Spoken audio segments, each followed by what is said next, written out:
when we visit them after a few days, a week, or a few weeks after, I just, laughing with them.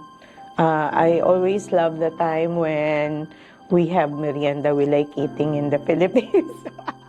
So when we visit them together with our aftercare team, the social workers, it's always eating involved and just playing around. And to me, what beautiful sight to see them playing, and then they like to dance. So they would always either sing or dance. And to me, wow, I saw them wailing and crying a few days or a few weeks before, and now, I know that, things will be okay for them.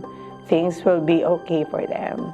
We're now even journeying with the survivors of the cases that we were supporting then, and now they are walking alongside us, partnering with the survivor leaders. That really gives me hope. They will embody everything that we are working for. And just by standing there, we know it's possible to protect people in poverty from violence, to have that freedom and safety every minute, every minute.